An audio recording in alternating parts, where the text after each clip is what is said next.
আলগাপুরে কংগ্রেস টিকিটের চেয়ে মনোনয়নপত্র জমা দিলেন বদরুল। আলগাপুর বিধানসভা সমষ্টি থেকে ভারতে জাতীয় কংগ্রেসের প্রার্থী হিসেবে দলীয় মনোনয়নপত্র জমা দিলেন বদরুল ইসলাম বড়ভূইয়া। গৌহাটির রাজীব ভবনে কংগ্রেসের মনোনয়নপত্র জমা দিলেন বদরুল। দীর্ঘদিন থেকে সমষ্টি প্রতিটি কোনায় কোনায় মানুষের দুঃখে সুখে পাশে ছিলেন বদরুল ইসলাম বড়ভূইয়া। করোনা মহামারী, বন্যাসহ বিভিন্ন দুর্যোগ সমষ্টিবাসী জনগণের পাশে থেকে কাজ করে কংগ্রেস দলকে আরও শক্তিশালী করছেন বদরুল ইসলাম বড়ভূইয়া। আজ ঐতিহাসিক মুহূর্তে দলের মনোনয়নের আবেদনপত্র জমা দিলেন বদরুল ইসলাম বড়ভূইয়া। দীর্ঘদিন থেকে কংগ্রেসের হয়ে সমষ্টির বিভিন্ন জায়গায় দলকে আরও শক্তিশালী করতে গিয়ে জনগণের পাশে থেকে কাজ করে আসছেন। বদরুলকে কংগ্রেস যদি টিকিট প্রদান করে তাহলে জয় হবে। সমষ্টিতে বদরুল ইসলাম বড়ভূইয়ার অনেক জনপ্রিয় রয়েছে। বদরুল জানান, কংগ্রেস দলের প্রতি তাহার বিশ্বাস এবং ভালোবাসা রয়েছে। দলের হাইকমান্ড তাহাকে টিকিট প্রদান করবে বলে আশা ব্যক্ত করেন। কংগ্রেস টিকিটে দৌড়ে কে এগিয়ে রয়েছে বদরুল, কারণ বদরুল সমষ্টিতে কংগ্রেস হয়ে কাজ করার কারণে বিরোধীদের রাত্রের ঘুম উঠে গেছে। সভাপতি দায়িত্ব নেওয়ার পরে তিনি একটা ঘোষণা দিয়েছিলেন যে যুদ্ধ যখন হব, সেই যুদ্ধটু কি, সেই যুদ্ধর ব্যাখ্যাটু কি, সেই যুদ্ধর ব্যাখ্যাটু হলো যে সেই অন্যায়ের বিরুদ্ধে, জুলুমের বিরুদ্ধে, লুটপাটের বিরুদ্ধে সমস্ত আসামকে এই হিমন্ত বাহিনী যেভাবে লুটপাট করে আসামকে সর্বনাশ করে দিচ্ছেন, সেই লুটপাটের এগেইনস্টে আমাদের গৌরবের যুদ্ধ। আমরা সবাই জানি যে এই হিমন্ত বিশ্ব শর্মা আসামের সমস্ত দুর্নীতির মূল নায়ক, তিনি মহানায়ক।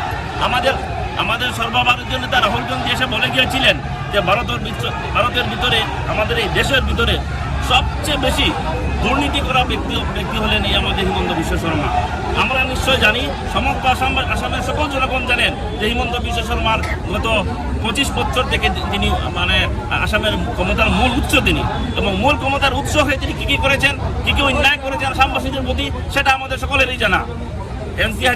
এনসিএলের 1000 কোটি টাকার কেলেঙ্কারিতে কাদের নাম জড়িত রয়েছে এই কথা আসামবাসী সকলেই জানে। এছাড়া আমাদের এই লুইস পর্যায় কেলেঙ্কারিতে, অসমাজে লুইস পর্যায় কেলেঙ্কারি হয়েছিল, সেই লুইস পর্যায় কেলেঙ্কারিতে কার নাম জড়িত রয়েছে সেটা আসামের প্রত্যেক জনগণ জানেন। সারদা স্ক্যামে 1000 কোটি টাকার কেলেঙ্কারিতে কার নাম জড়িত রয়েছে সেটাও আসামবাসী জানে। অবশেষে অ্যাপেক্স ব্যাংকের ডাইরেক্টর ছিলেন আমাদের বর্তমান মুখ্যমন্ত্রী। এই অ্যাপেক্স ব্যাংকে যে দুর্নীতি হয়েছে, এই দুর্নীতির নামটাও আমরা সর্বত্র আমরা দেখতে পাই যে মুখ্যমন্ত্রীর নাম জড়িত রয়েছে। অবশেষে এই লুটেরা বাহিনী নীলগাইকেও ছাড়েনি। নীলগাই নামে ওরা কেলেঙ্কারি করেছে। আসামে যেখানে চায়ের বাগান, যেখানে মাটি, সেই মাটিতে ওদের চক্ষু। সুতরাং এই বাহিনীর কাছে আসাম কখনো সুরক্ষিত নয়। আসামের জনগণ সিদ্ধান্ত নিয়ে ফেলেছেন যে এইবার এই লুটপাটের সরকারকে উপড়ে ফেলবেন, কমিশনরা যে সরকারকে উপড়ে ফেলবেন, সেই সিন্ডিকেটরা যে সরকারকে উপড়ে ফেলবেন, এবং আসামে গৌরব গগৈর মতো এক বিকাশ চরিত্রবান, একদম আসামের পলিটিক্যাল লেবরেটরিতে যে চরিত্রের টেস্ট হয়েছে, 15 বছর ওনার পিতা মুখ্যমন্ত্রী ছিলেন, তিনি উপযুক্ত ছিলেন, ম্যাচিওর ছিলেন, কিন্তু 1 টাকারও কোনো দুর্নীতি তিনি করেননি। আসামের পলিটিক্যাল লেবরেটরিতে ওনার চরিত্র টেস্টেড অ্যান্ড ফাউন্ড ওকে হয়ে গিয়েছে। সুতরাং আসামের সমস্ত শ্রেণীর জনগণ, সমস্ত ধর্মের জনগণ, সমস্ত বর্ণের জনগণের বিশ্বাস রয়েছে গৌরব গগৈর প্রতি, গৌরবের নেতৃত্বের প্রতি, এবং সমস্ত আসামের জনগণ সিদ্ধান্ত নিয়ে ফেলেছেন যে আগামী 2026 বিধানসভা নির্বাচনে আসামে গৌরব গগৈর নেতৃত্বে কংগ্রেসের সরকার হবে।